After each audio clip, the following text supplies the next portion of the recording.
ओम शांति 15/8/2021 अव्यक्त मुरली को स्पष्टीकरण करेंगे आदरणीय पार्वती भौणी भौणी ओम शांति। ओम शांति।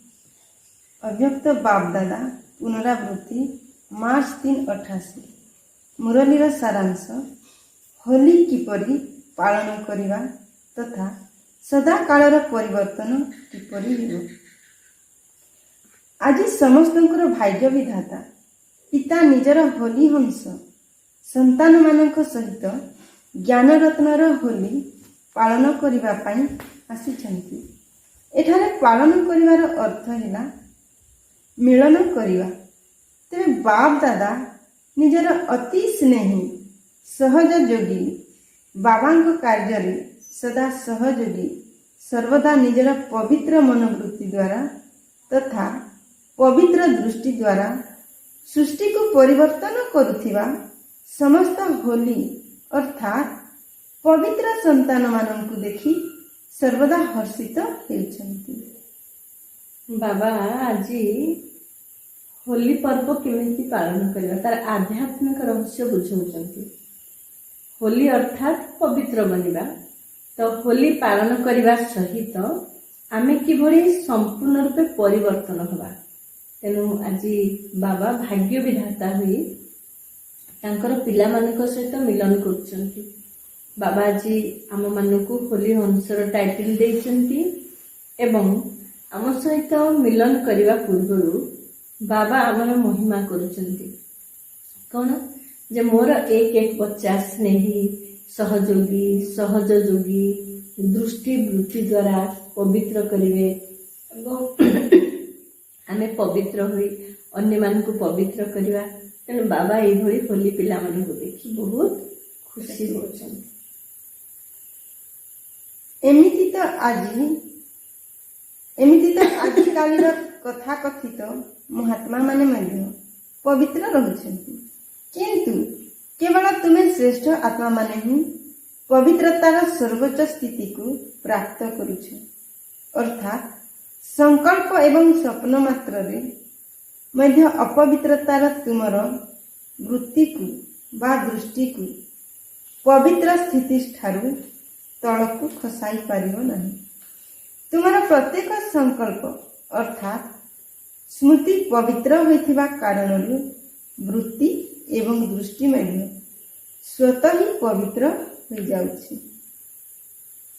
बाबा कहउछन्ति एमिति आमे पवित्र आत्मा दुनिया रे मध्य पवित्र आत्मा अछन्ति। किंतु से पवित्र आत्मा मानक तुलना रे आमे एते पवित्र जे आमे दृष्टि वृत्ति रे मध्य पवित्र संकल्प रे मध्य पवित्र एवं स्वप्न रे मध्य आमर पवित्रता तलकु खसु नहीं। तेणु दुनिया रे जो पवित्र आत्मा माने साधु सन्यासी आदि अछन्ति सेमानक तुलना रे आमर पवित्रता केते उच्चा। उच्चरु उच्च पिता तुम मानकु सबु प्रकार रे श्रेष्ठ जीवनधारी करि देउछन्ति। पवित्र हेबारे मध्य उच्चरु उच्च पवित्रता को प्राप्त करुछ साधारण नुहे। बाबा कहउछन्ति आमर पवित्रता एते उच्चा यह साधारण नुहे। उदाहरण स्वरूप दुनियार पवित्र आत्मा माने मध्य जेतेले बुझिचन्ति आमर पवित्रता विषय जानुचन्ति जे स्वप्न सहित संकल्प सहित एमाने पवित्रतार तलकु ओल्हांती नाही। तेणु सेतेबेले सेमाने मध्य अंतर मनरे आमर पवित्रता पाई नमन करन्ति एवं सेमाने निजे अनुभव करन्ति जे आमर पवित्रता आउ से पवित्र आत्मा दुनियार साधु सन्यासी मानकर पवित्रता भितरे महान अंतर भरी रहिछि। तेणु साधारण पवित्र आत्मा माने महान पवित्र आत्मा मानक निकटरे अंतरर सहित नमस्कार करी स्वीकार करिवे जे आपण मानकर पवित्रतार अति श्रेष्ठ अटे। आजि कालीर गृहस्थी माने निजकु अपवित्र मने करुथिबा कारणरू जो पवित्र आत्मा मानकु महान मने करी मुंड नुआउछन्ति। सेही महान आत्मा ବୋଲାଉଥିବା ଆତ୍ମାମାନେ ତୁମ ଭଳି ଶ୍ରେଷ୍ଠ ପବିତ୍ର ଆତ୍ମାମାନଙ୍କ ନିକଟରେ ସ୍ୱୀକାର କରିବେ ଯେ ଆପଣମାନଙ୍କର ପବିତ୍ରତା ଏବଂ ଆମମାନଙ୍କର ପବିତ୍ରତା ମଧ୍ୟରେ ମହାନ ଅନ୍ତର ରହିଛି। ତେଣୁ ଗୃହସ୍ଥୀମାନେ ଯେଉଁମାନଙ୍କୁ ପବିତ୍ର ବୋଲି କହୁଛନ୍ତି, ସେଇ ପବିତ୍ର ଆତ୍ମାମାନେ ମଧ୍ୟ ଆମର ପବିତ୍ରତା ଆଗରେ ମୁଣ୍ଡ ନୁଆଇ ଦେଉଛନ୍ତି। ତେବେ ଏହି ହୋଲି ଉତ୍ସବ ତୁମେ ପବିତ୍ର ଆତ୍ମାମାନଙ୍କର ପବିତ୍ର ହେବାର ବିଧିର ସ୍ମାରକୀ ଅଟେ, କାହିଁକି ନା ତୁମେ ସମସ୍ତେ କ୍ରମ ଅନୁସାରେ ପବିତ୍ର ହେଉଥିବା ଆତ୍ମାମାନେ ବାବାଙ୍କୁ ମନେ ପକାଇବାର ଲଗନର ଅଗ୍ନି ଦ୍ୱାରା ସଦାକାଳ ପାଇଁ ଅପବିତ୍ରତାକୁ ଜଳାଇ ଦେଉଛ। ସେଥିପାଇଁ ହିଁ ହୋଲି ପର୍ବରେ ପ୍ରଥମେ ଜଳାଇବାର ହୋଲି ପାଳନ କରିଥାନ୍ତି, ତାପରେ ରଙ୍ଗ ଲଗାଇବାର ହୋଲି ପାଳନ କରନ୍ତି ବା ମଙ୍ଗଳ ମିଳନ କରିଥାନ୍ତି। ଜଳାଇ ଦେବା ଅର୍ଥାତ୍ ଚିହ୍ନବର୍ଣ୍ଣ ସମାପ୍ତ କରିଦେବା। ବାବାଜୀ କହୁଛନ୍ତି ଯେଉଁ ହୋଲି ପର୍ବ ପ୍ରକୃତରେ ପାଳନ କରୁଛନ୍ତି, ସେ ହେଉଛି ଆମର ବ୍ରାହ୍ମଣ ଆତ୍ମାମାନଙ୍କର ୟାଦଗାର। ଆମେ ବ୍ରାହ୍ମଣ ଆତ୍ମାମାନେ ବର୍ତ୍ତମାନ ଆମେ କ'ଣ କରୁଛନ୍ତି ନା ଅପବିତ୍ରତାକୁ ଜଳେଇ ଦେଉଛନ୍ତି ଏବଂ ପରମାତ୍ମାଙ୍କର ଜ୍ଞାନ ରତ୍ନର ରଙ୍ଗରେ ନିଜକୁ ଶୃଙ୍ଗାର କରୁଛନ୍ତି। ତେଣୁ ବାବା କହୁଛନ୍ତି ତୁମେ ଯେଉଁ ୟାଦର ଲଗନରେ ରହୁଛ, ୟାର ୟାଦଗାର ସ୍ୱରୂପ ହୋଲିରେ ଜଳେଇବାର ପର୍ବ ପ୍ରଥମେ କରିଥାନ୍ତି। ତ ଜଳେଇଥାନ୍ତି ଅର୍ଥାତ୍ କ'ଣ ଜଳେଇଥାନ୍ତି ନା କାହା ପାଇଁ ଜଳେଇଥାନ୍ତି? କ'ଣ ପାଇଁ ନା ଆମେ ଯେଉଁ ଆମର ଅପବିତ୍ରତା ପୁରୁଣା ସ୍ୱଭାବ ସଂସ୍କାରକୁ ନାମ ନିଶାନ ସହିତ ଜଳେଇ ଦେଉଛନ୍ତି। ତେଣୁ ହୋଲି ପର୍ବରେ ଭକ୍ତି ମାର୍ଗରେ ଏଭଳି କରିଥାନ୍ତି। ସେଥିପାଇଁ ରାବଣକୁ ମଧ୍ୟ ମାରିବା ପରେ ଜଳାଇ ଦେଉଛନ୍ତି। ଏହା ତୁମମାନଙ୍କର ହିଁ ସ୍ମାରକୀ ଅଟେ। ତେବେ ଅପବିତ୍ରତାକୁ ଜଳାଇ ଦେବା ଅର୍ଥାତ୍ ପବିତ୍ର ବା ହୋଲି ହୋଇଯିବା। ବାପ ଦାଦା ମଧ୍ୟ ସବୁ ସମୟରେ ଶୁଣାଇ ଆସୁଛନ୍ତି ଯେ ବ୍ରାହ୍ମଣ ମାନଙ୍କର ହୋଲି ପାଳନ କରିବା ଅର୍ଥାତ୍ ପବିତ୍ର ହେବା। ତେବେ ଏହି କଥା ଚେକ୍ କର ଯେ ଅପବିତ୍ରତାକୁ କେବଳ ମାରି ଦେଉଛ ନା ଜଳାଇ ଦେଉଛ। ତେଣୁ ବାବା କହୁଛନ୍ତି ରାବଣକୁ ଯେମିତି ମାରିଲା ପରେ ପୁଣି ଜଳେଇ ଦିଅନ୍ତି, ରାବଣ ପୋଡ଼ି ପାଳନ କରନ୍ତି, ତ ବାବା ସେମିତି କହୁଛନ୍ତି ଆମକୁ ଯେ ଆମେ ମଧ୍ୟ ଆମର ଅପବିତ୍ରତାକୁ କେବଳ ମାରି ଦେଉଛନ୍ତି ନା କେବଳ ଦବେଇ ଦେଉଛନ୍ତି ନା ତାକୁ ନାମ ନିଶାନ ସହିତ ପୁରା ଜଳେଇ ଦେଉଛନ୍ତି। ବାବାଙ୍କର କହିବା ଅର୍ଥ ଏମିତି ଅପବିତ୍ରତା ଯଦି ଆମ ଭିତରେ ଛିପିକି ରହିଥିବ ତାହେଲେ ସମୟ ଅନୁସାରେ ସେଭଳି ପରିସ୍ଥିତି ଆସିଲେ ପୁଣି ସେ ବାହାରି ଆସିବ। ତେଣୁ ବାବା କହୁଛନ୍ତି ପୁରା ଜଳେଇ ଦେଇଛ ତ।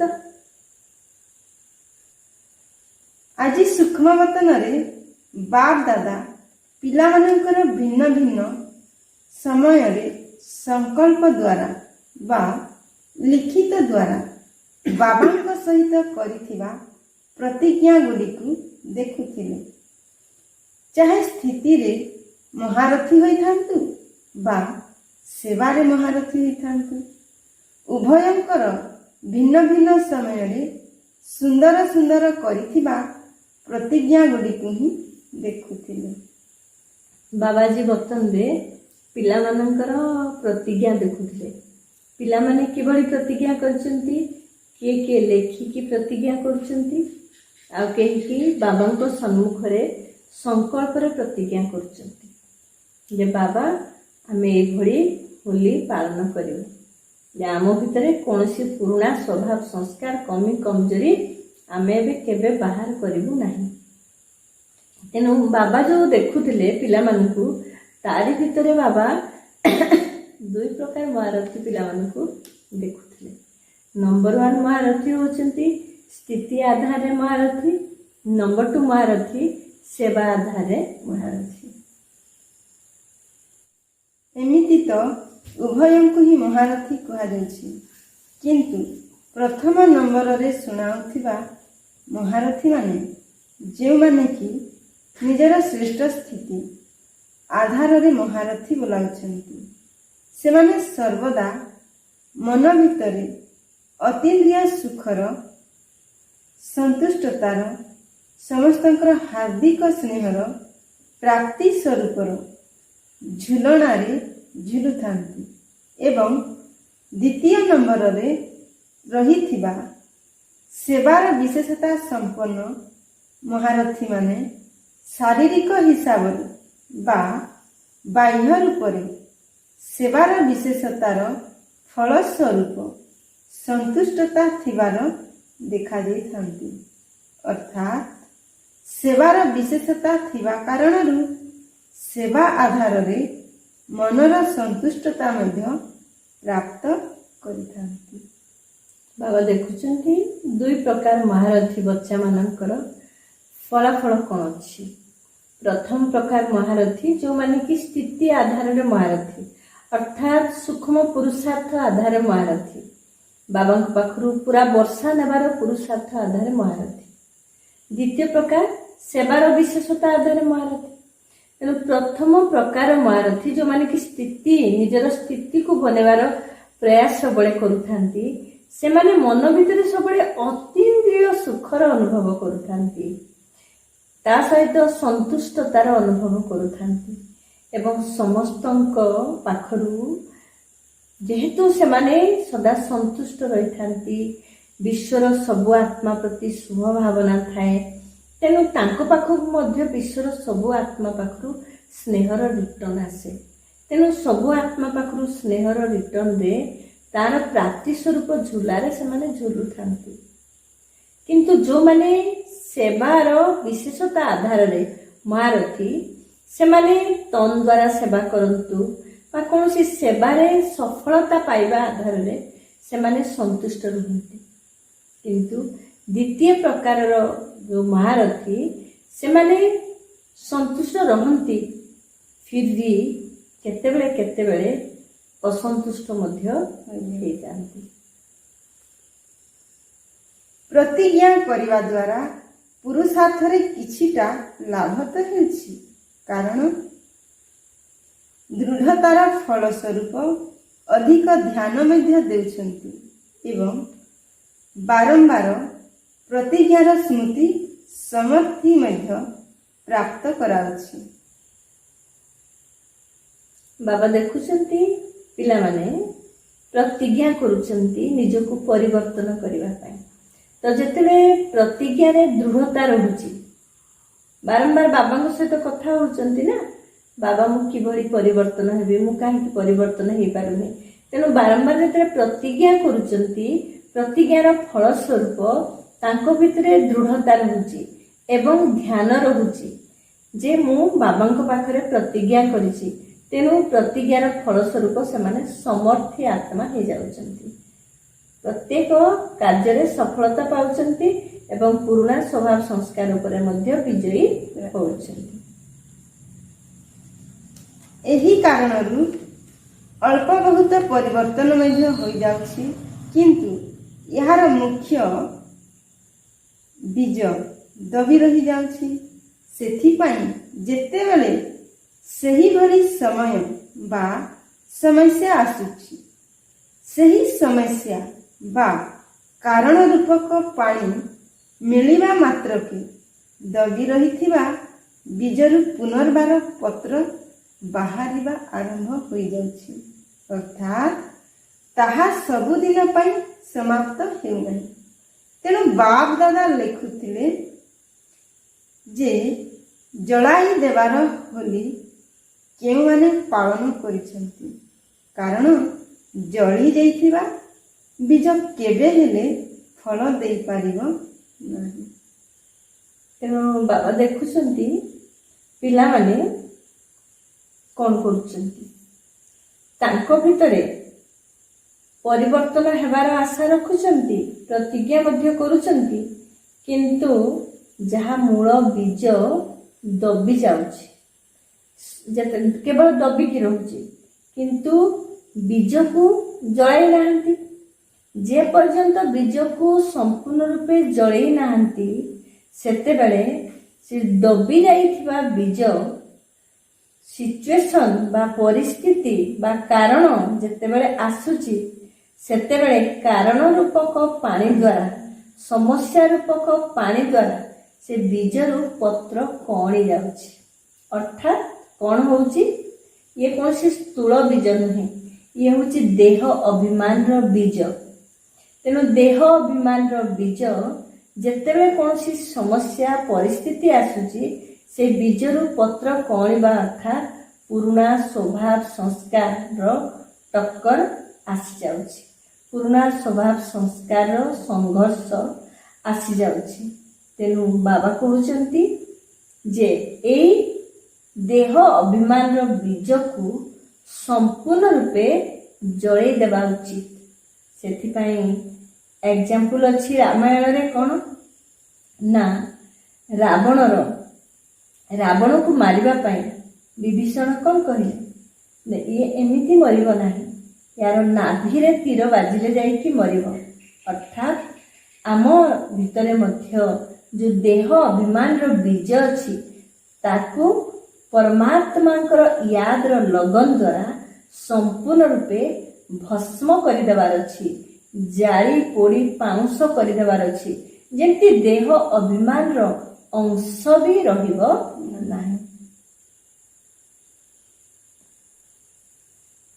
ଭାବୁଛ ଯେ ଆଗକୁ ଏହି ଆତ୍ମାର ଏହି ସଂସ୍କାରକୁ ଜାଣି ନିଜକୁ ସୁରକ୍ଷିତ ରଖି ସେହି ଆତ୍ମାକୁ ମୁଁ ଶୁଭ ଭାବନା ଶୁଭ କାମନା ଦେବି, କିନ୍ତୁ ଯେପରି ଅନ୍ୟମାନଙ୍କର ଦୋଷ ଦୁର୍ବଳତା ଗୁଡ଼ିକୁ ଦେଖିବାର, ଶୁଣିବାର ବା ଗ୍ରହଣ କରିବାର ଅଭ୍ୟାସ ସ୍ୱାଭାବିକ ଏବଂ ବହୁତ କାଳର ହୋଇଗଲାଣି, ସେହିପରି ଏହି ଅଭ୍ୟାସ ଗୁଡ଼ିକୁ ରଖିବି ନାହିଁ।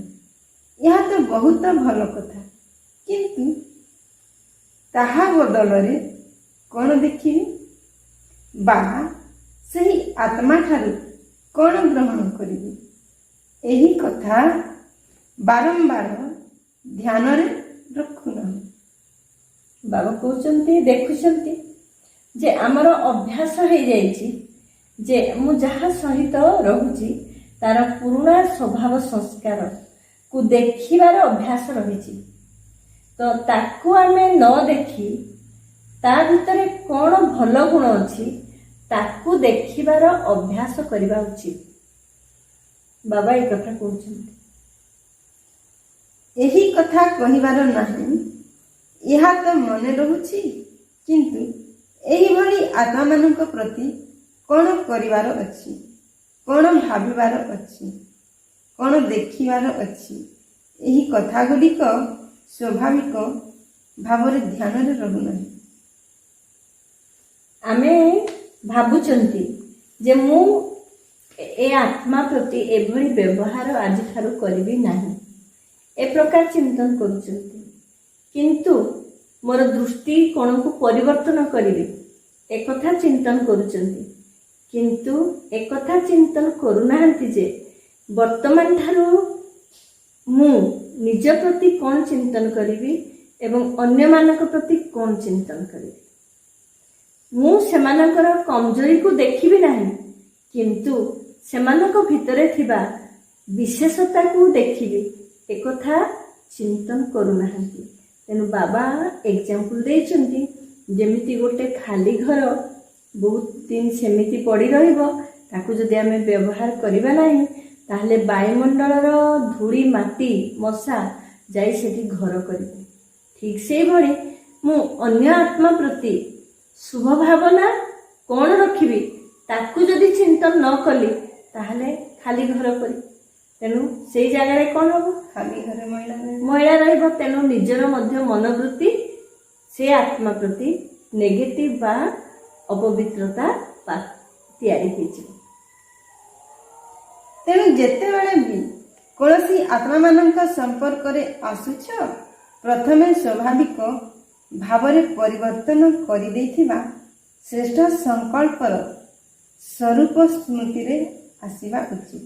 କାହିଁକି ନା ସମସ୍ତଙ୍କର ଭିନ୍ନ ଭିନ୍ନ ସ୍ୱଭାବ ସଂସ୍କାରର ଜ୍ଞାନ ତ ଭଲ ଭାବରେ ଜଣାଅଛି।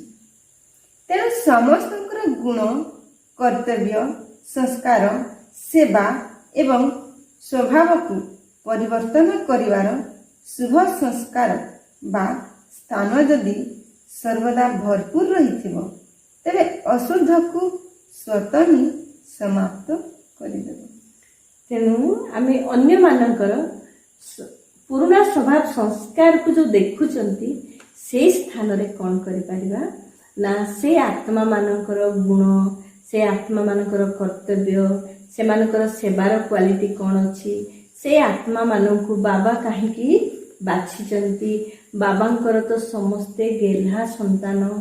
ତେଣୁ ବାବା, ମୋ ମିଠା ବାବା ଯଦି ସେମାନଙ୍କୁ ଭଲ ପାଉଛନ୍ତି, ମୋ ମିଠା ବାବାଙ୍କର ସିଲେକ୍ସନ୍ ନିଶ୍ଚିତ ରୂପେ ଭଲ ହେଇଥିବ। ଯାହା ମୋର ମିଠା ବାବାଙ୍କୁ ଭଲ ଲାଗୁଛି, ମୋତେ କାହିଁକି ଭଲ ନ ଲାଗିବ। ତେଣୁ ସମସ୍ତେ ଗେହ୍ଲା ସନ୍ତାନ, ସମସ୍ତେ ପରମ ଧାମର ଜ୍ୟୋତିବିନ୍ଦୁ ଆତ୍ମା ଭାଇ ମୋର। ସମସ୍ତେ ଏଇ ନୂଆ ଦୁନିଆର ସ୍ଥାପନା କାର୍ଯ୍ୟରେ ସମସ୍ତେ ସହଯୋଗୀ। ମୁଁ ତ ଏକା ଏତେ ବଡ଼ କାର୍ଯ୍ୟ କରିପାରିବି ନାହିଁ। ସମସ୍ତଙ୍କର ସହଯୋଗ ଦ୍ୱାରା ଏଇ କାର୍ଯ୍ୟ ସମ୍ପାଦନ ହେଇପାରିବ। ତେଣୁ ଅନ୍ୟମାନଙ୍କର କୌଣସି ଅବଗୁଣକୁ ନ ଦେଖି ସେମାନଙ୍କ ଭିତରେ ଥିବା ଗୁଣକୁ ମୁଁ ଚିନ୍ତନ କରିବି ଏବଂ ସେମାନଙ୍କ ସହିତ ଯେତେବେଳେ ମୁଁ ମିଶିବି, ସେଇ ଗୁଣ ସ୍ୱରୂପକୁ ପ୍ରଥମେ ନିଜ ସ୍ମୃତିରେ ରଖିବା, ତାପରେ ସେଇ ଭାଇ ବା ଭଉଣୀଙ୍କ ସହିତ ଆମେ କାର୍ଯ୍ୟ ବ୍ୟବହାରରେ ଆସିବା। ତାହେଲେ ସେଇ ଖାଲି ସ୍ଥାନ ପୁରା ହେଇଗଲା, ବା ଯାହାକି ଶୁଭ ସଂସ୍କାର, କଲ୍ୟାଣ ସଂସ୍କାରରେ ବଦଳିଗଲା।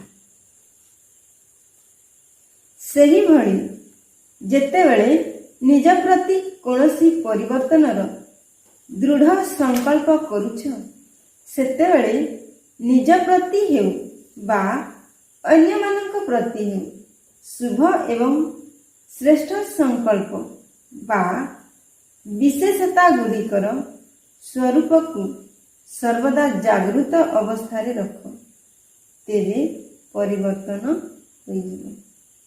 ତେଣୁ ବାବା କହୁଛନ୍ତି, ନିଜ ଭିତରେ ମଧ୍ୟ ଉମଙ୍ଗ ଉତ୍ସାହର ସଂକଳ୍ପ ରଖ, ଅନ୍ୟକୁ ମଧ୍ୟ ତାର ବିଶେଷତା ସହିତ ସେମାନଙ୍କ ପ୍ରତି କଲ୍ୟାଣକାରୀ ଭାବନା ରଖ, ତାଙ୍କ ବିଶେଷତାକୁ ସ୍ମୃତିରେ ରଖ।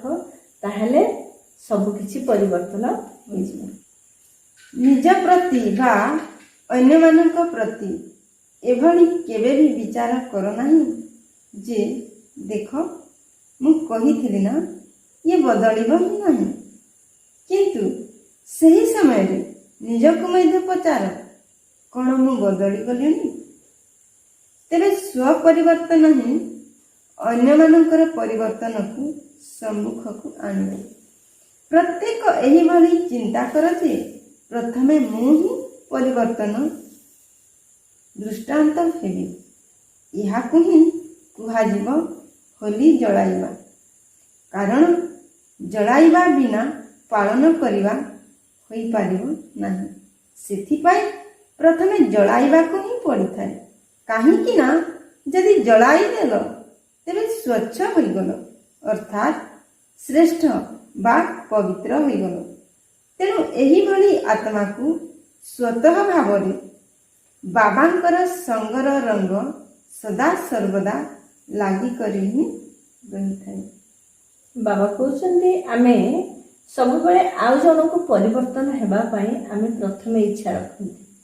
ଯଦି ମୁଁ ଚିନ୍ତା କରୁଛି ସିଏ ପ୍ରଥମେ ପରିବର୍ତ୍ତନ ହୁଅନ୍ତୁ, ତାହେଲେ ମୁଁ ପ୍ରଥମେ ନିଜକୁ ପଚାରିବା ଉଚିତ ଯେ ମୁଁ ନିଜକୁ ପରିବର୍ତ୍ତନ କରିସାରିଛି ତ? ତେଣୁ ପ୍ରଥମେ ଯୋ ଅଟେ ସୋ ଅର୍ଜୁନ, ଯିଏ ହିଁ ପ୍ରଥମେ ପରିବର୍ତ୍ତନ ହବ ସିଏ ହିଁ ଅର୍ଜୁନ ବାବା କହିଛନ୍ତି। ତେଣୁ ପ୍ରଥମେ ମୁଁ ନିଜେ ହିଁ ଦୃଷ୍ଟାନ୍ତ ହେବି, ନିଜେ ହିଁ ଉଦାହରଣ ସ୍ୱରୂପ ହେବି। ନିଜକୁ ହିଁ ପରିବର୍ତ୍ତନ କରି ଦେଖାଇବି। ତ ନିଜକୁ ଯଦି ପରିବର୍ତ୍ତନ କରିବି ତାହେଲେ କ'ଣ କରିବି? ପ୍ରଥମେ ନିଜର ଦେହ ଅଭିମାନର ବୀଜକୁ ପରମାତ୍ମାଙ୍କର ୟାଦର ଲଗନର ଅଗ୍ନିରେ ଜଳେଇ ଦେବାର ଅଛି। ଯଦି ମୁଁ ଜଳେଇ ଦେବି ତାହେଲେ ନିଜକୁ ଦୃଷ୍ଟାନ୍ତ ରୂପେ ତିଆରି କଲି। ତାହେଲେ ଏଇ ଉଦାହରଣ ଦ୍ୱାରା ମୁଁ ଅନ୍ୟମାନଙ୍କୁ ମଧ୍ୟ ପରିବର୍ତ୍ତନ କରିପାରିବି। वरदान निजर अलौकिक आत्मिक वृत्ति द्वारा सर्व आत्मांक उपरे निजर प्रभाव पकाउथिबा मास्टर ज्ञान सूर्य हुओ। जेपरी कौनसी आकर्षणकारी वस्तु आखपाखर आत्मा मानंकु निज आडकु आकर्षित करिथाए एवं समस्तंकर ध्यान ताहा आडकु जाइथाए। सेहीपरि जेतेबेले तुम मानंकर मनोवृत्ति अलौकिक एवं आत्माभिमान युक्त हेब सेतेबेले तुमर प्रभाव अनेक आत्मांक उपरे आपे आपे पड़िब। अलौकिक वृत्ति अर्थात न्यारा एवं प्यारा पणियार स्थिति अर्थात समस्तंक ठारू अलगा एवं बाबांकर प्रिय हेबार स्थिति ही अनेक आत्मा को आकर्षित करिथाए। एही भली अलौकिक शक्तिशाली आत्मा माने मास्टर ज्ञान सूर्य होई निजर प्रकाश चतुर्दिगरे व्याप्त करिथांती। बाबाजी कहते मास्टर ज्ञान सूर्य बनवा पाई।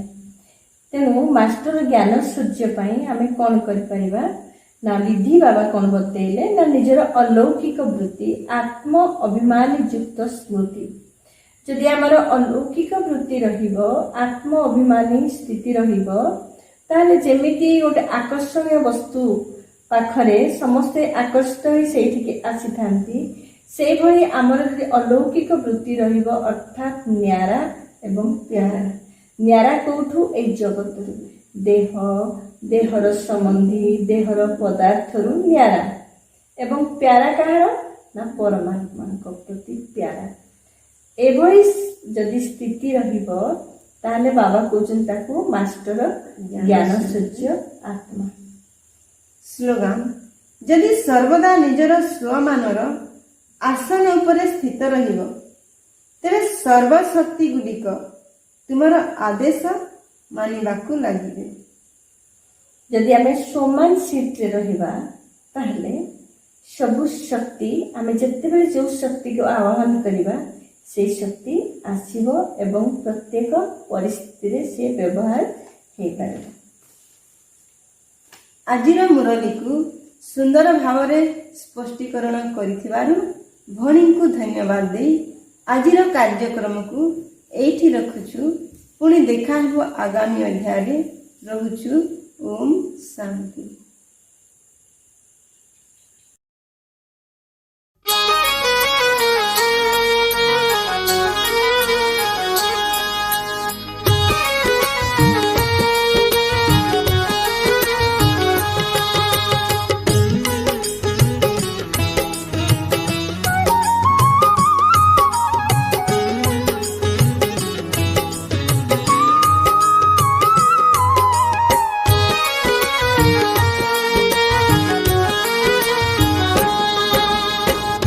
भारत माँ आहा की दिव्य सुंदर ना तना में बहे शांति रबा तना में गंगा झरुची आहा माँ से आम सबुरी माँ ओ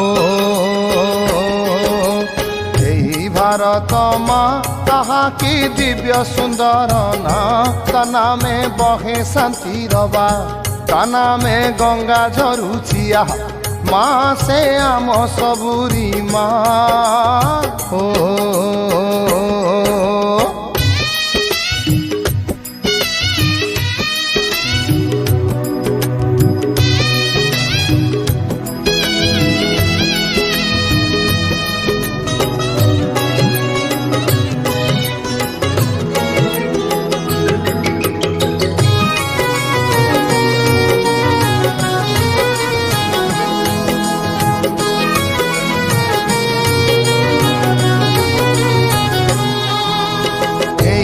आकाश एई सागर एई नदी आम मितरे बहे शीतल ठंडा पवन बईशिर सुरे सुरे